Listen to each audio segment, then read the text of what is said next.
Random House Audio presents The Universe Within, Discovering the Common History of Rocks, Planets, and People, by Neil Shubin.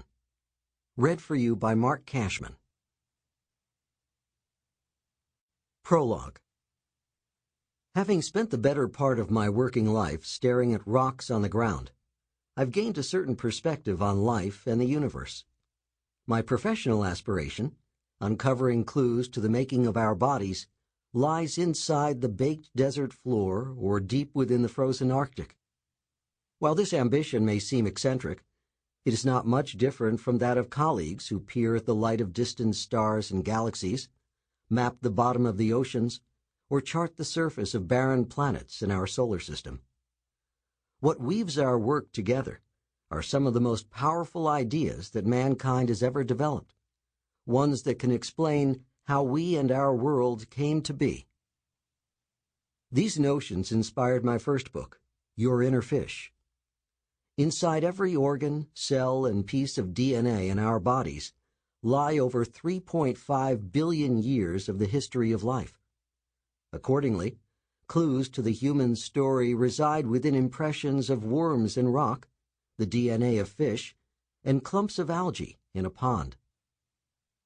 While I was thinking about that book, it became clear that worms, fish, and algae are but gateways to ever deeper connections, ones that extend back billions of years before the presence of life and of Earth itself. Written inside us is the birth of the stars, the movement of heavenly bodies across the sky, even the origin of days themselves. During the past 13.7 billion years, or so, the universe came about in the Big Bang. Stars have formed and died, and our planet congealed from matter in space.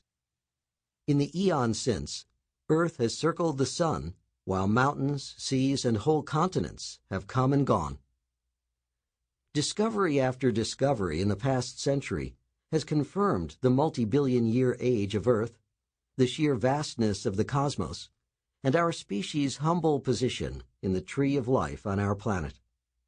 Against this backdrop, you could legitimately wonder if it is part of the job description of scientists to make people feel utterly puny and insignificant in the face of the enormity of space and time. But by smashing the smallest atoms and surveying the largest galaxies, exploring rocks on the highest mountains and in the deepest seas, and coming to terms with the DNA inside every species alive today, we uncover a sublimely beautiful truth. Within each of us lie some of the most profound stories of all. Chapter 1. Rocking Our World. Viewed from the sky, my companion and I must have looked like two black specks perched high on a vast plain of rock, snow, and ice. It was the end of a long trek, and we were slogging our way back to camp on a ridge sandwiched between two of the greatest ice sheets on the planet. The clear northern sky opened a panorama that swept from the pack ice of the Arctic Ocean in the east to the seemingly boundless Greenland ice cap to our west. After a productive day prospecting for fossils and an exhilarating hike, and with the majestic vista around us, we felt as if we were walking on top of the world. Our reverie was abruptly cut short by a change in the rocks beneath our feet. As we traversed the bedrock, brown sandstones gave way to ledges of pink limestone that, from our earlier discoveries, became an auspicious sign that fossils were in the neighborhood.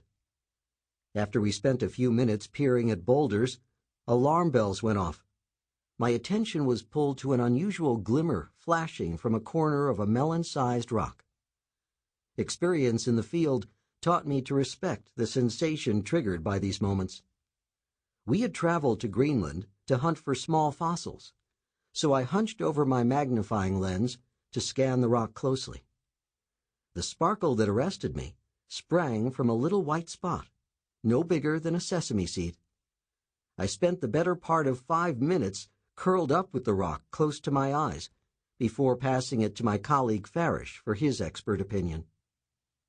Concentrating attention on the fleck with his lens, Farish froze solid. His eyes shot back to me with a look of pent-up emotion, disbelief, and surprise. Rising from his crouch, he took off his gloves and launched them about 20 feet in the air. Then he nearly crushed me with one of the most titanic bear hugs I've ever received. Farish's exuberance made me forget the near absurdity of feeling excitement at finding a tooth not much bigger than a grain of sand. We found what we had spent 3 years, countless dollars, and many sprained ligaments looking for: a 200-million-year-old link between reptiles and mammals. But this project was no miniature trophy hunt. The little tooth represents one of our own links to worlds long gone. Hidden inside these Greenlandic rocks lie our deep ties to the forces that shaped our bodies, the planet, even the entire universe. Seeing our connections to the natural world is like detecting the pattern hidden inside an optical illusion. We encounter bodies, rocks, and stars every day of our lives. Train the eye, and these familiar entities give way to deeper realities. When you learn to view the world through this lens, bodies and stars become windows to a past that was vast, almost beyond comprehension, occasionally catastrophic, and always shared among living things and the universe that fostered them. How does such a big world lie inside this tiny tooth, let alone inside our bodies? The story starts with how we ended up on that frozen Greenlandic ridge in the first place. Imagine arriving at a vista that extends as far as the eye can see, knowing you are looking inside it for a fossil the size of the period that ends this sentence. If fossil bones can be small, so too are whole vistas relative to the surface area of Earth. Knowing how to find past life means learning to see rocks not as static objects, but as entities with a dynamic and often violent history. It also means understanding that our bodies, as well as our entire world, represent just moments in time. The playbook that fossil hunters use to develop new places to look has been pretty much unchanged for the past 150 years. Intellectually, it is as simple as it gets. Find places on the planet that have rocks of the right age to answer whatever question interests you, rocks of the type likely to hold fossils, and rocks exposed on the surface. The less you have to dig, the better. This approach, which I described in Your Inner Fish, led me and my colleagues in 2004 to find a fish at the cusp of the transition to life on land. As a student in the early 1980s, I gravitated to a team that had developed tools to make headway finding new places to hunt fossils. Their goal was to uncover the earliest relatives of mammals in the fossil record. The group had found small shrew-like fossils and their reptilian cousins in a number of places in the American West. But by the mid-1980s, their success had brought them to an impasse. The problem is best captured by the jest, each newly discovered missing link creates 2 new gaps in the fossil record. They had done their share of creating gaps, and were now left with one in rocks about 200 million years old. The search for fossil sites is aided by economics and politics. With the potential for significant oil, gas, and mineral discoveries, there are incentives for countries to catalog and map the geology exposed inside their borders. Consequently, virtually any geological library holds journal articles, reports, and one hopes, maps detailing the age, structure, and mineral content of the rocks exposed on the surface of different regions. The challenge is to find the right maps. Professor Farish A. Jenkins, Jr. led the team at Harvard's Museum of Comparative Zoology. Fossil discovery was the coin of the realm for him and his crew, and it started in the library.